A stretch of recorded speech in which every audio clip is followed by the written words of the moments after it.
সেচ দফতরের জমি দখল করে নির্মাণের অভিযোগ। নামখানার ফ্রেজারগঞ্জের লক্ষ্মীপুর মৌজার ঘটনার সরকারি জলাশয় ভরাট করে বেআইনি নির্মাণের অভিযোগ।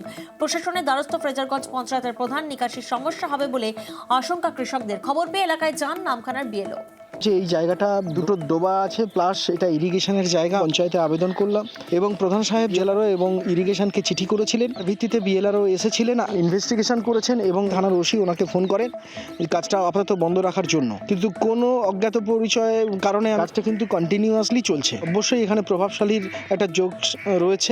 অবৈধ কাগজ তৈরি করে সমস্ত সরকারি জায়গাগুলো কিছু ব্যক্তি কিন্তু দখল করে নিচ্ছে, যেগুলো কাগজে কলমে সরকারি ল্যান্ড বা নদীর চর এর মধ্যে ইরিগেশন ল্যান্ড রয়েছে, সেটাকেও তারা দখল করে নিচ্ছে। দীর্ঘদিন ধরে জলাশয়, পুকুর, ডোবা এরকম অবস্থায় ছিল, কিন্তু ওই জায়গাগুলোকে কোনো রকম কনভার্সন না করে জলাশয়গুলোকে, খালি জায়গাগুলোকে ভরাট করে নিচ্ছে। পুলিশ প্রশাসনকে বলে কোনোভাবে কোনো কিছু হচ্ছে না। ওই সমস্ত সরকারি ল্যান্ডগুলো দখল করে নিয়ে বড় বড় বিল্ডিং হয়ে যাচ্ছে।